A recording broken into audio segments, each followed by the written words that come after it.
Hello students, তোমাদের প্রত্যেককে শিক্ষাসাগর টিউটোরিয়ালে স্বাগতম। আজকে আমরা সপ্তম শ্রেণীর 10 নম্বর চ্যাপ্টারটি আসন্ন মান, এই চ্যাপ্টারটির অঙ্কগুলো সমাধান করব। দেখো, আসন্ন মান চ্যাপ্টারটি শুরু করার আগে তোমাদের আসন্ন মান সম্পর্কে যে ফাউন্ডেশন, সেটা কিন্তু তোমাদের অবশ্যই খুব ভালোভাবে ক্লিয়ার করতে হবে, নইলে কিন্তু তোমরা আসন্ন মানের অঙ্কগুলো হয়তো সমাধান করে ফেলবে, কিন্তু জিনিসটা সম্পর্কে কিন্তু পরিচিত হবে না। তাই অনুশীলনী শুরু করার আগে তোমরা একটু আসন্ন মান সম্পর্কে আমি তোমাদেরকে দু চার কথা বলে নিই। তোমরা দেখো, প্রত্যেকে তোমরা ভিডিওটি একদম প্রথম থেকে শেষ পর্যন্ত দেখবে। আশা করব তোমাদের কোনো রকম আর সমস্যা থাকবে না আসন্ন মান সম্পর্কে। করে দেখো, ধরো আমি এখানে যে সংখ্যাটি লিখছি 150.3 সেমি। ধরো তোমার একজন বন্ধু আছে, সাপোজ ধরো, যার উচ্চতা 150.3 সেমি। তাহলে তোমরা কি এরকম ভাবে কারোর উচ্চতা যখন আমরা পরিমাপ করি, যে আমরা কি কখনো বলি যে কোনো একটি বন্ধুর উচ্চতা 150.3 সেমি বা 152.7 সেমি, এরকম ভাবে কি ডিনোট করা যায়? বা তোমরা হয়তো কোনো কিছু একটা মালপত্র কিনতে গিয়েছো দোকানে, তো সেখানে কোনো একটি জিনিসের ওজন এরকম হলো যে 151.5 গ্রাম এরকম। বা তোমরা বলতে পারো যে 10 কেজি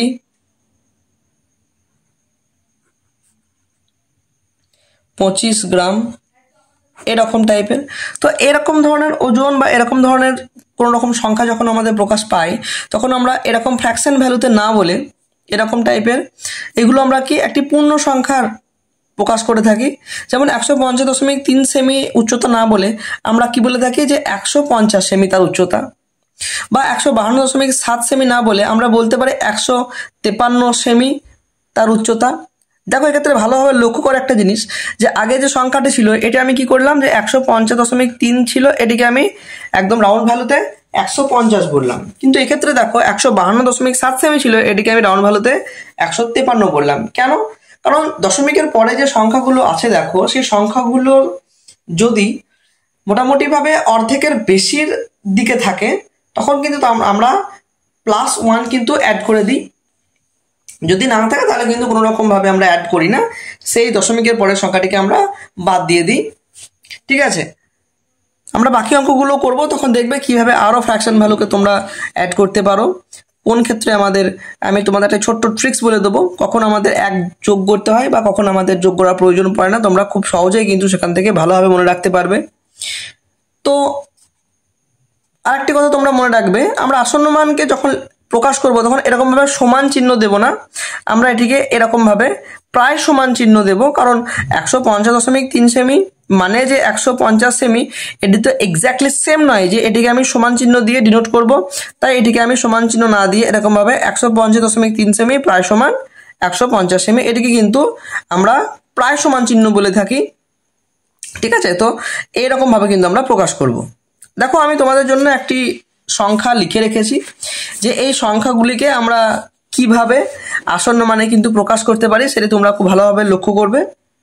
দেখো, একটি 1.0428517 একটা বড় একটি সংখ্যা নিয়েছি, এবং প্রত্যেকটি সংখ্যাকে তোমাদের সিলেবাস অনুযায়ী যেভাবে তোমাদের পরীক্ষায় কোশ্চেনটি দেয় এক্স্যাক্টলি সেইভাবে কিন্তু আমি তোমাদেরকে এক্ষেত্রে আসন্ন মানকে বোঝাবো। দেখো, তোমরা প্রথম থেকে শেষ পর্যন্ত দেখবে, তোমাদের আসন্ন মান সম্পর্কে আর কোনো রকম ডাউটস কিন্তু থাকবে না। দেখো, এই যে সংখ্যাটি আছে এটি কিন্তু 1 দশমিক স্থান পর্যন্ত আসন্ন মান তোমাকে আমি প্রথমে বের করতে বলা হয়েছে। তো 1 দশমিক স্থান পর্যন্ত আসন্ন মান কি করে বের করব? দেখো, যে সংখ্যাটি তোমাদেরকে বলবে সেই সংখ্যাটির 1 দশমিক বলা হয়েছে, যত দশমিক পর্যন্ত তোমাদেরকে বলবে দশমিকের পরে এক্স্যাক্টলি তত ঘর পর্যন্ত তোমরা যাবে। যেহেতু আমাকে এক্ষেত্রে 1 দশমিক স্থান পর্যন্ত বলা হয়েছে, তাই আমি দশমিকের পরে 1 ঘর যাব, এবং যাওয়ার পর এক্স্যাক্টলি পাশে যে সংখ্যাটি আছে সেই সংখ্যাটিকে আমি কিন্তু দেখব। সেই সংখ্যাটি যদি তোমরা মনে রাখবে এই ট্রিক্সটি, 0 থেকে 4-এর মধ্যে যদি হয় তাহলে কোনো কিছু যোগ হবে না, কোনো কিছু যোগ হবে না। যদি 5 থেকে 9-এর মধ্যে হয় তাহলে কিন্তু 1 যোগ করতে হবে। এই শব্দ দুটো, এই সংখ্যা দুটো তোমরা কিন্তু খুব ভালোভাবে মনে রাখবে, নইলে কিন্তু তোমরা আসন্ন মান, ঠিক আছে, কোনো রকম ভাবে কিন্তু একদম সঠিক করতে পারবে না। দেখো 1 দশমিক স্থান পর্যন্ত যেহেতু বলা হয়েছিল, তাই আমরা দশমিকের পরে 1 ঘর যাব, যাওয়ার পর ঠিক পাশের ঘর যখন তাকিয়ে দেখবো, দেখো ভ্যালুটা কত আছে না 0। যদি 0 থাকে আমরা কি বললাম, 0 থেকে 4 হলে কিন্তু 1 যোগ করার কোনো প্রয়োজন পড়ে না। তাহলে এখানে আমাদের অ্যান্সার শেষ, অর্থাৎ উত্তরটি হবে 1.2। এখানেই কিন্তু আমাদের সঠিক অ্যান্সার। যদি আমি এক্ষেত্রে বলি 2 দশমিক স্থান পর্যন্ত আসন্ন মান, তাহলে আমরা দশমিকের পরে 2 ঘর যাব, যাওয়ার পর পাশের ঘর তাকিয়ে দেখব। তাহলে 1 ঘর 2 ঘর যাওয়ার পর যখন আমি ঠিক পাশের ঘরটি তাকিয়ে দেখব, যত দশমিক পর্যন্ত বলবে এক্স্যাক্টলি তত ঘর যাওয়ার পর ঠিক পাশের ঘরটি তাকিয়ে দেখবে। তো 2 দশমিক পর্যন্ত যাওয়ার পর পাশের ঘরটি তাকিয়ে কত আছে দেখছি আমরা, 4 আছে। তো পাশের ঘরটি যদি 4 থাকে, তার মানে তো এটি আমাদের 0 থেকে 4-এর মধ্যেই পড়ছে। তাহলে এক্ষেত্রেও আমাদের 1 কিন্তু যোগ হবে না, তাই আমাদের অ্যান্সারটি হবে 1.20। দেখো 3 দশমিক স্থান পর্যন্ত যদি আসন্ন মান বের করতে বলা হয়, 3 দশমিক মানে যত দশমিক পর্যন্ত বলবে দশমিকের পরে তত ঘর যাবে, এবং যাওয়ার পর ঠিক পাশের ঘর কিন্তু তুমি দেখবে। দেখো দশমিকের পর আমরা 3 ঘর যাচ্ছি, 1 2 3, এবং এক্স্যাক্টলি পাশের ঘর কি আছে দেখো 2, পাশের ঘর আবারও 2, তার মানে আমাদের 0 থেকে 4-এর মধ্যে। তাহলে এক্ষেত্রেও কিন্তু আমাদের 1 যোগ হবে না, অর্থাৎ আমাদের সঠিক অ্যান্সারটি কত হবে, 1.204। দেখো 4 দশমিক স্থান পর্যন্ত আসন্ন মান কি করব আমরা, দশমিকের পরে 1 2 3 4 ঘর যাব, যাওয়ার পর দেখো পাশের ঘর তাকিয়ে দেখব, এবং পাশের ঘরে যখন আমি তাকিয়ে দেখলাম তখন কত আছে, দেয় 8। দেখো এই ক্ষেত্রে দেখো 5 থেকে 9-এর মধ্যে হচ্ছে না সংখ্যাটি। 4 ঘর যাওয়ার পর যেহেতু 4 দশমিক পর্যন্ত বের করতে বলা হয়েছে, তাই 4 ঘর যাওয়ার পর আমরা পাশের ঘর তাকিয়ে কি দেখলাম, পাশের ঘরের সংখ্যাটি 8, অর্থাৎ 5 থেকে 9-এর মধ্যে আছে। তার মানে এই সংখ্যাটির সঙ্গে আমরা কিন্তু 1 যোগ করতে পারবো, অর্থাৎ সঠিক অ্যান্সারটি কত হবে, 1.2043 হয়ে যাবে। দেখো এখানে ছিল আমাদের 2, কিন্তু 1 যোগ করার ফলে এটি কত হয়ে যাবে, 43। তারপরে দেখো 7 দশমিক পর্যন্ত, তাহলে দশমিকের পরে 7 ঘর যাবে, 1 2 3 4 5 6 7, 7 ঘর আসার পর এক্স্যাক্টলি পাশের ঘর তাকিয়ে দেখবে। তো 7 ঘর আসার পর যখন আমি পাশের ঘর তাকিয়ে দেখছি, তখন কত আছে না, পাশের ঘরে 7 আছে। যদি 7 থাকে তাহলে এটি কিন্তু 5 থেকে 9-এর মধ্যে পড়ছে। 5 থেকে 9-এর মধ্যে যদি হয় তাহলে তো আমাদের 1 যোগ করতে হবে। তাহলে আমাদের এই একটির সঙ্গে আরো 1 যোগ হয়ে ওইটি কত হয়ে যাবে না, 2, অর্থাৎ আমাদের আসন্ন মানটি কত হবে, 1.20428552। এটি আমাদের সঠিক অ্যান্সার। দেখো 8 দশমিক স্থান পর্যন্ত আসন্ন মান, 8 দশমিক মানে দশমিকের পরে 8 ঘর গিয়ে তার পাশের ঘর তাকিয়ে দেখতে হবে। তাহলে দশমিকের পরে 8 ঘর যায় আমরা, 1 2 3 4 5 6 7 8, এবং 8 ঘর আসার পর আমরা পাশের ঘর তাকিয়ে দেখছি যে এখানে কোনো রকমের সংখ্যা কিন্তু নেই। দেখো যে কোনো সংখ্যারই যদি আমরা আসন্ন মান বের করি, তাহলে আমরা যত দশমিক স্থান পর্যন্ত কিন্তু আসন্ন মান বের করতে বলা হয়, ঠিক তার পাশের ঘরে তাকিয়ে দেখতে হয় সংখ্যাটি কত আছে। দেখো এক্ষেত্রে আমি তোমাদেরকে 8 ঘর পর্যন্ত আসন্ন মান বের করতে বললাম, কিন্তু 8 ঘর যাওয়ার পর এক্স্যাক্টলি পাশের ঘরে কিন্তু আমাদের কোনো সংখ্যা নেই। যদি সংখ্যা না থাকে তাহলে কিন্তু এক্ষেত্রে আমরা কিন্তু আসন্ন মান বের করতে পারবো না। আমি সংখ্যাটিকে তোমাদেরকে ইচ্ছা করে দিয়েছি যাতে বুঝতে পারো যে আমরা কেন আসন্ন মান এরপরে আর বের করতে পারবো না। আশা করবো বোঝা গেল যে কিভাবে আসন্ন মান তোমাদের বের করতে হয়, এবং কোন ক্ষেত্রে আমরা আসন্ন মান বের করতে কিন্তু পারলাম না। যদি কোনো সংখ্যা থাকতো এই ক্ষেত্রে, তাহলে কিন্তু আমরা অবশ্যই 8 দশমিক স্থান পর্যন্ত আসন্ন মান কিন্তু বের করতে পারবো। আশা করবো বোঝা গেল। আমরা আর একটি উদাহরণ নিয়ে তোমাদের সঙ্গে আলোচনা করব। দেখো যারা প্রথম উদাহরণটি বুঝতে পেরেছো তারা অবশ্যই ভিডিওটিকে পজ করো এবং এই উদাহরণটি নিজে নিজে ট্রাই করো। তারপর ভিডিওটি প্লে করে দেখো যে আমার সঙ্গে উত্তরগুলো মিলছে নাকি, এবং যারা পারবে না, যেখানে প্রবলেম হবে ভিডিওটি দেখে নিও। দেখো তোমাদের সমস্ত রকম ডাউটস কিন্তু ক্লিয়ার হয়ে যাবে। দেখো এই ক্ষেত্রে আমাদের যে এক্সাম্পলটি আমি নিয়েছি কত আছে, 54.7094। এই ক্ষেত্রে 1 দশমিক স্থান পর্যন্ত আমাদের আসন্ন মান বের করতে বলা হয়েছে। তো প্রথমে আমরা দশমিকের পর যেহেতু 1 দশমিক বলা হয়েছে, তো দশমিকের পরে আমরা 1 ঘর যাব এবং যাওয়ার পর পাশের ঘর তাকিয়ে দেখব। পাশের ঘরটি কত আছে দেখো, 0 আছে। জিরো যদি থাকে আমরা এই মাত্র বলেলাম যে 0 থেকে 4-এর মধ্যে হলে যোগ করার প্রয়োজন পড়ে না, তার মানে এখানে আমাদের অ্যান্সার শেষ। অর্থাৎ অ্যান্সারটি হবে 54.7। যদি আমি 2 দশমিক স্থান পর্যন্ত আসন্ন মান বের করি কত হবে দেখো, 2 দশমিক বলার জন্য দশমিকের পর আমরা 2 ঘর যাব, অর্থাৎ 1 ঘর 2 ঘর এবং 2 ঘর আসার পর পাশের ঘর তাকিয়ে দেখব কত আছে না 9। যদি 9 থাকে তাহলে তো সেটি 5 থেকে 9-এর মধ্যে পড়ছে, তাহলে কি করব আমরা 1 কিন্তু যোগ হয়ে যাবে। অর্থাৎ সঠিক অ্যান্সার এক্ষেত্রে আমাদের কত হবে, এক্ষেত্রে সঠিক অ্যান্সারটি হবে 54.71। যেহেতু 9 আছে সেজন্য কিন্তু আমাদের 1 যোগ হলো এবং 0-র সঙ্গে 1 যোগ করা মানে 1ই তো হয়। 3 দশমিক স্থান পর্যন্ত দেখো, দশমিকের পরে 1 2 3 ঘর গেলাম, যাওয়ার পর পাশের ঘর তাকিয়ে কি আছে দেখো 4। যদি 4 থাকে তাহলে সেটা তো 0 থেকে 4-এর মধ্যে হচ্ছে না, এবং 0 থেকে 4-এর মধ্যে যদি হয় তাহলে তো 1 যোগ হবে না। তাহলে আমাদের সঠিক অ্যান্সার কত হবে 54.709। এক্ষেত্রে আমাদের সঠিক অ্যান্সার। আশা করব কিভাবে দশমিক সংখ্যাগুলোর আসন্ন মান বের করতে হয় তোমাদের বোঝা গেল। কিন্তু ধরো এক্সামের ক্ষেত্রে দশমিক সংখ্যা না দিয়ে তোমাদের নর্মালি কোনো একটি ভগ্নাংশ দিয়ে দিল। ধরো ফর এক্সাম্পল উদাহরণস্বরূপ আমি তোমাদের একটি উদাহরণ দিচ্ছি। ধরো উদাহরণটি এরকম দিল যে 12/13 দিয়ে তোমাদের বলা হলো যাও এই সংখ্যাটির তোমরা 2 দশমিক স্থান পর্যন্ত, 2 দশমিক স্থান পর্যন্ত কি 3 দশমিক স্থান পর্যন্ত আসন্ন মান বের করো। সেই ক্ষেত্রে তখন কিভাবে বের করবে, দশমিক সংখ্যার কিভাবে আসন্ন মান বের করতে হয় এটি তো তোমরা দেখতে পেলে। এবার যদি আমি ভগ্নাংশ একটি সংখ্যা দিই সেক্ষেত্রে কিভাবে আসন্ন মান বের করবে, খুবই সহজ। আমরা সবার প্রথমে কি করব, এই যে ভগ্নাংশটিকে দেওয়া হলো আমাদের, এইটিকে ভাগ করে একে আগে প্রথমে আমরা দশমিকে কনভার্ট করব, তারপর নর্মালি যেভাবে আমরা শিখে এলাম এক্স্যাক্টলি সেভাবে আসল মানগুলি বের করব। তাহলে সবার প্রথমে আমরা এইটিকে আমি এখানে তোমাদেরকে ভাগ করে দেখাচ্ছি। প্রথমে দেখো দশমিক দিয়ে অবশ্যই 0 আনতে হবে, তাই তো। এরপর আমাদের 13 ঘরে নামতে বলে তোমরা 120-র কাছাকাছি যাওয়ার চেষ্টা করো, দেখো কতবার যাবে। দেখো প্রথমে তোমাদের কিন্তু 9 বার দিতে হবে, 9 তেরং 117, তাই তো। মাইনাস করলে কত হয় দেখো 3, দশমিকের জন্য 0 কিন্তু তুমি খুব সহজেই পেয়ে যাবে।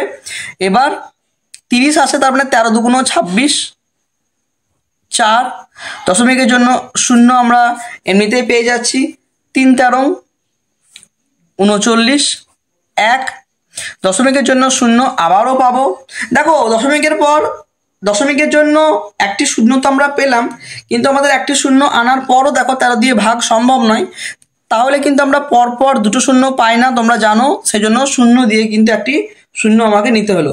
দেখো তোমাদেরকে একটি কথা বলে রাখি আমি, যত দশমিক স্থান পর্যন্ত তোমাদেরকে আসন্ন মান বের করতে বলা হয় এক্স্যাক্টলি তত ঘর যাওয়ার পর তার থেকে কিন্তু 1 ঘর বেশি কিন্তু তোমাদের নিতে হয়। আগের অঙ্কগুলি দেখলে আমাদের যত দশমিক স্থান পর্যন্ত আসন্ন মান কিন্তু বের করতে বলা হয়েছে প্রত্যেকটা ক্ষেত্রেই ঠিক তত দশমিক যাওয়ার পর তার ঠিক পাশের সংখ্যাটা আমরা তাকিয়ে দেখছিলাম না, পাশের সংখ্যাটা যত দশমিক 1 দশমিক বলার পর দশমিকের পরে 1 ঘর গেলাম এবং পাশের ঘর তাকিয়ে দেখলাম। 2 দশমিক বলা হয়েছিল, সেক্ষেত্রে দশমিকের পরে 2 ঘর গিয়ে ঠিক তার পাশের ঘরটা তাকিয়ে দেখতে হয়েছিল। অর্থাৎ আমি তোমাদেরকে এই ক্ষেত্রে যে 2 দশমিক স্থান পর্যন্ত এবং 3 দশমিক স্থান পর্যন্ত এই যে ভগ্নাংশটি আছে তার আসন্ন মান বের করতে বললাম। অর্থাৎ 3 দশমিক পর্যন্ত যেহেতু আসন্ন মান বের করতে বলা হয়েছে, তাই দশমিকের পর কিন্তু তোমাদেরকে 4 ঘর কিন্তু সংখ্যা নিতে হবে। দেখো আমি ভাগ করে দেখো যে সংখ্যাটি পেলাম এটি কিন্তু 4 ঘর কিন্তু আমার অলরেডি হয়ে গেছে, তাই এর জন্য আমি কিন্তু আর ভাগ করছি না। যদি তোমাদের 4 দশমিক স্থান পর্যন্ত বের করতে বলা হতো তাহলে কিন্তু তোমাকে আরো 1 ঘর কিন্তু ভাগ দিতে হতো। এইটুকু কিন্তু একদম ঠান্ডা মাথায় তোমরা কিন্তু মনে রাখবে। এবার আমরা নর্মালি কিন্তু এটিকে খুব সহজেই 2 দশমিক বা 3 দশমিক যত দশমিকই বলুক না কেন তোমরা সহজেই কিন্তু আসন্ন মান বের করতে পারবে। তাহলে আমরা কি করব, দেখো আসন্ন মান বের করছি। প্রথমটি বলা হয়েছে কত, 2 দশমিক স্থান পর্যন্ত আসন্ন মান বের করো, তাই দশমিকের পরে আমরা এক্স্যাক্টলি 2 ঘর যাব এবং যাওয়ার পর পাশের ঘর তাকিয়ে দেখবো কত আছে না 3। 3 যদি থাকে তাহলে 3 তো আমাদের কি 0 থেকে 4-এর মধ্যে পড়ছে না, যদি 0 থেকে 4-এর মধ্যে পড়ে তাহলে কিন্তু আমাদের 1 যোগ হয় না আমরা জানি, অর্থাৎ আমাদের সঠিক অ্যান্সার হবে 0.92। 3 দশমিক স্থান পর্যন্ত আসন্ন মান কি হবে?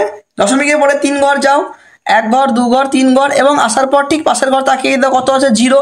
এক্ষেত্রেও ঠিক দেখো এটিও তো আমাদের 0 থেকে 4-এর মধ্যেই পড়ছে না, তো এক্ষেত্রেও আমাদের কিন্তু কোনো রকম 1 যোগ হবে না, অর্থাৎ যে যা আছে আমাদের 0.923, যেহেতু 3 দশমিক বলা হয় যাতে 3 ঘর নিতে হয়, 2 দশমিক বলা হয় যাতে 2 ঘর নিতে হয়, তো এটি আমাদের কিন্তু সঠিক অ্যান্সার।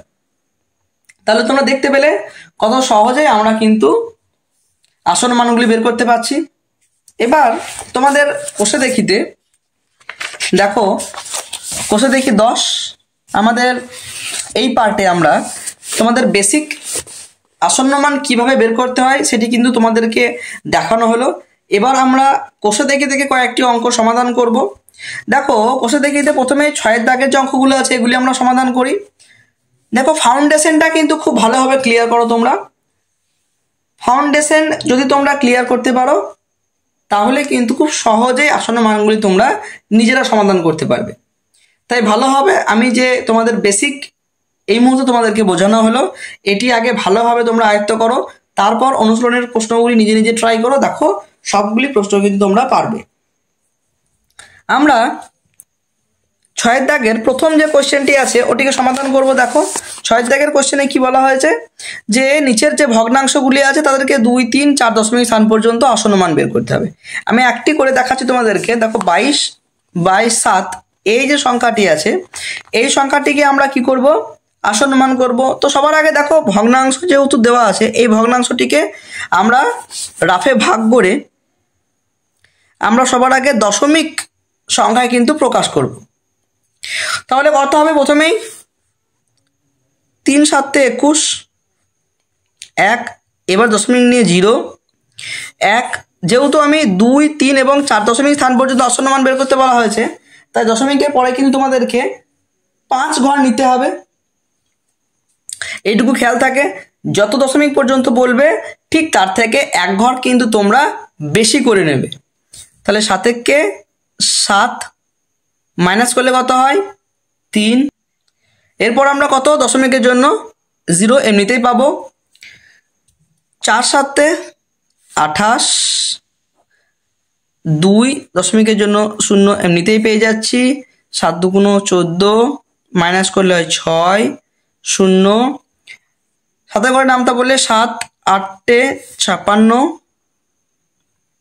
বাই 4 দশমিকের জন্য 0। এরপর আমরা দেবো 5 7 35, 5। দেখো দশমিকের পরে অলরেডি আমি 1 2 3 4 5টা পেয়ে গেছি, কারণ 4 দশমিক স্থান পর্যন্ত কিন্তু আমাকে আসন্ন মান বের করতে বলা হয়েছে।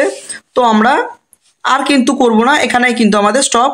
অর্থাৎ কত পেলাম আমরা অ্যান্সারটি? 3.1428৫।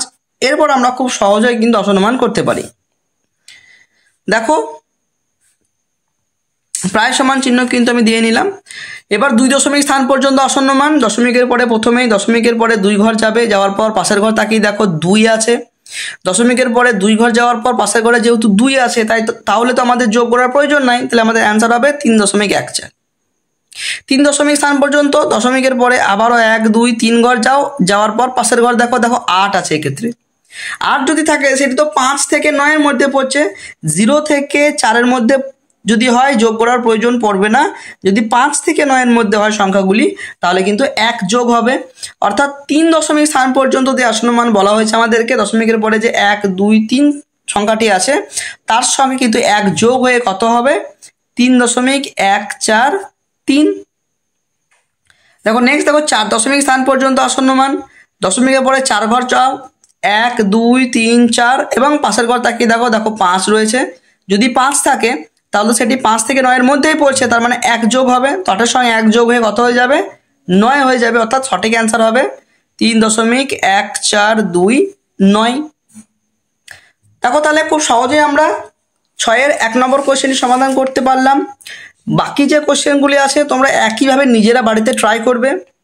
যদি কোনো রকম সমস্যা হয় তোমরা কমেন্টের মাধ্যমে জানাবে, আমরা তাহলে নেক্সট ভিডিওতে সম্পূর্ণ যে অঙ্কগুলি বাকি আছে তাদের সমাধান কিন্তু আমরা করে দেব।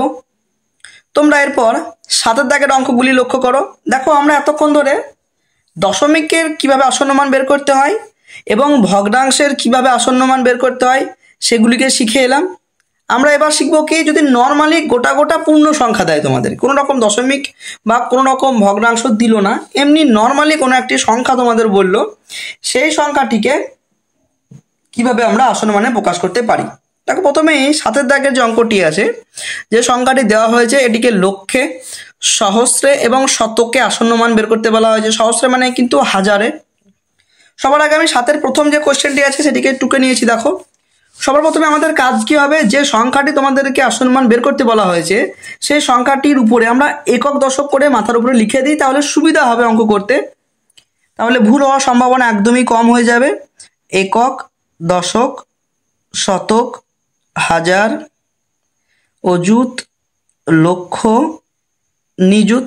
এবার আমাদের কোশ্চেনে বলা হয়েছে প্রথমে কি না, লক্ষে আসন্ন মান। তাহলে তুমি লক্ষের ঘর পর্যন্ত যাবে। দেখো লক্ষের ঘর আমাদের কত আছে, দেখো 6 পর্যন্ত, অর্থাৎ 26 লক্ষ। এবং লক্ষের ঘর আসার পর তুমি পাশের ঘরটা তাকিয়ে দেখবে, এক্স্যাক্টলি পাশের ঘর, কিন্তু আগের ঘর নয়, পাশের ঘর। তাহলে পাশের ঘরে কত আছে, লক্ষের ঘর পর্যন্ত আসার পর পাশের ঘর দেখলাম 7।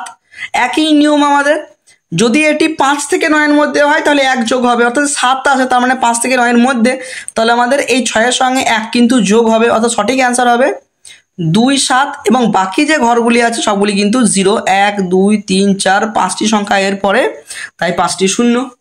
তাহলে দেখলে কি খুব সহজেই আমরা দশমিক সংখ্যার বলো, ভগ্নাংশের বলো, বা এমনি যে কোনো পূর্ণ সংখ্যার বলো, কিভাবে আসন্ন মান কিন্তু আমরা করতে পারছি। তাহলে অবশ্যই তোমরা কিন্তু ফাউন্ডেশনগুলো ক্লিয়ার করবে। এটি শুধুমাত্র ক্লাস 7 বলে নয়, যে কোনো ক্লাসের ক্ষেত্রে যারা আসন্ন মান শিখতে যাও তারা এই ভিডিওটি অবশ্যই প্রথম থেকে শেষ পর্যন্ত দেখবে, তাহলে আসন্ন মান সম্পর্কে আর কোনো ডাউটস কিন্তু তোমাদের আর থাকবে না।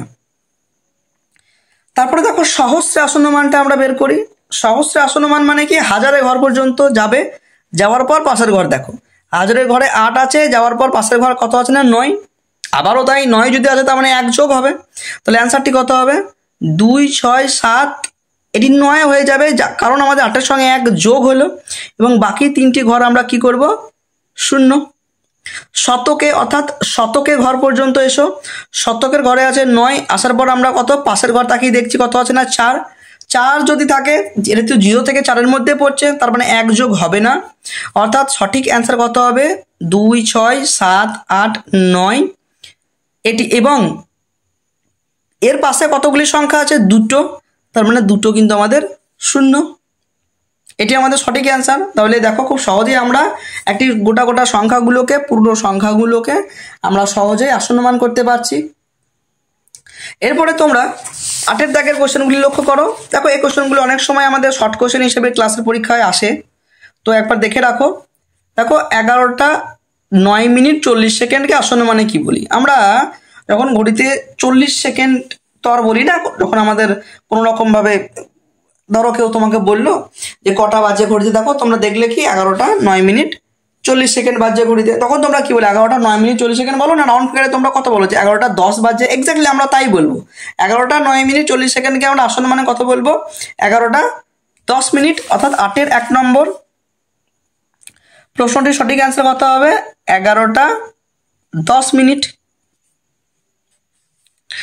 2 নম্বর কোশ্চেনে কি বলা হয়েছে, দেখো 2 নম্বর কোশ্চেনে বলা হয়েছে জুতোর দাম 99.99 টাকা। এখন তো শপিং মলে তো এখন সব জায়গায় তো 99 টাকা করে দিয়েছে, তোমরা তো জানো 1 টাকা ফেরত দেয়, আমাকে তো কোনোদিন ফেরত দেয়নি। তোমাদেরকে ফেরত যদি দিয়ে থাকে তাহলে বলতে পারো, ফ্লিপকার্টেও তাই। শুধু ফ্লিপকার্ট বলে নয়, যে কোনো অনলাইনেই দেখবো কোনো জিনিস অর্ডার করার পর দেখবো 99 টাকা, তো 99 টাকার 1 টাকাটার বোধহয় তো কোনো খবরই পাই না।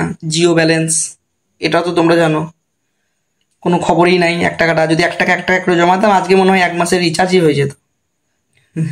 যাই হোক, তো জুতোর দাম দেখবে 99.99 টাকা যদি লেখা থাকে, তাহলে দোকানে তোমাদেরকে ওই 1 পয়সা তো আর ফেরত দেয় না। তাহলে আমরা রাউন্ড ফিগারে ওটাকে কত বলবো 100, অর্থাৎ জুতোর দাম আমাদের কত হয়ে যাবে 100 টাকা হয়ে যাবে। 3 নম্বর কোশ্চেনটি কি বলা হয়েছে, দেখো একটি রেখাংশের দৈর্ঘ্য 1.59 সেমি হলে আসন্ন মানে রেখাংশটি দৈর্ঘ্য কত হবে। 1.59 না বলে খুব সহজে আমরা এটিকে বলতে পারি 1.60, তাই না? খুব সহজেই তো আমরা বলতে পারবো এটিকে আমরা এক্স্যাক্টলি রাউন্ড ফিগারে করার চেষ্টা করবো। আসন্ন মান মানে রাউন্ড ফিগারে, অত বড় না বলে আমরা, বা শূন্যকেও না বলে তোমরা এরকম বলতে পারো 1.6 সেমি, এটিও কিন্তু আমাদের হতে পারে একই জিনিস। 4 নম্বর কোশ্চেনটি লক্ষ্য করো। এরপরে 4 নম্বর কোশ্চেনটি কি বলা হয়েছে, মুদির দোকানে পোস্ত কিনতে গেছো, সেখানে মেপে দেখলে 102 গ্রাম হচ্ছে, তো দোকানদার কত জিনিসের দাম নেবে? অবশ্যই এখন পোস্তর যা দাম 102 গ্রাম দেবে না, বুঝলে তো, ওরা 2 গ্রামও কিন্তু হাতে করে তুলেই নেবে, 100 গ্রামই দেবে। বইয়ে বলেছে যেহেতু কোশ্চেনটা আমাদের অ্যান্সার তো করতে হবে, তাই না? তো দেখো পোস্ত কিনতে গিয়ে যদি 102 গ্রাম নিই, তাহলে দোকানে যদি খুব দয়া মায়া করে আর কি, এখন বুঝতেই পারছো, তাহলে কিন্তু 100 গ্রামের পয়সাটাই নেবে। তো যাই হোক, এক্ষেত্রে কিন্তু আমাদের সঠিক অ্যান্সার কত না, 100 গ্রামের পয়সায় কিন্তু দোকানেই নিয়ে থাকবে। তো আমরা পার্ট 1-এর কোষে দেখি 10-এর। দেখো তোমাদের মেনলি আমার ফোকাস ছিল আজকে তোমাদের যে ফাউন্ডেশন সেটিকে ক্লিয়ার করার, তার জন্য আমরা এই অঙ্কগুলিকে সমাধান করলাম, যাতে তোমাদের কিভাবে কোনো একটি দশমিক সংখ্যার, কোনো ভগ্নাংশ সংখ্যার বা কোনো একটি পূর্ণ সংখ্যার কিভাবে আমরা আসন্ন মান করতে পারি, সেই জিনিসটি যাতে তোমাদের ক্লিয়ার হয়। আশা করব তোমাদের প্রত্যেকের খুব সহজেই কিন্তু ডাউটগুলি ক্লিয়ার করতে পেরেছি। যদি তোমাদের ভিডিওটিকে ভালো লাগে অবশ্যই লাইক করবে এবং চ্যানেলটিকে সাবস্ক্রাইব করে পাশে থাকবে। যারা অঙ্কে দুর্বল তাদের সঙ্গে কিন্তু ভিডিওটি অবশ্যই শেয়ার করবে, যাতে তারা খুব সহজে অঙ্কগুলিকে শিখতে পারে। এরকম আরও ভিডিওগুলি পাওয়ার জন্য তোমরা অবশ্যই চ্যানেলটিকে সাবস্ক্রাইব করে রেখো। তাহলে তোমাদের সঙ্গে দেখা হচ্ছে আবার এরকমের ফাউন্ডেশন ক্লিয়ার ভিডিওর ওপর। কারণ ভিডিও শুধুমাত্র অঙ্ক সমাধান করে গেলাম একটা একটা করে, তা করলে নয়, তোমাদের ফাউন্ডেশন ক্লিয়ার করার দায়িত্ব কিন্তু আমার। তাই অবশ্যই ফাউন্ডেশন ক্লিয়ার করতে হলে তোমাদের কিন্তু চ্যানেল সাবস্ক্রাইব করতেই হবে। তাহলে এরকম আবারও একটি গুরুত্বপূর্ণ ভিডিও নিয়ে পরবর্তীতে তোমাদের সঙ্গে আবার দেখা হচ্ছে। ততদিন ভালো থেকো, সুস্থ থেকো, দেখা হচ্ছে আবার পরের ভিডিওতে।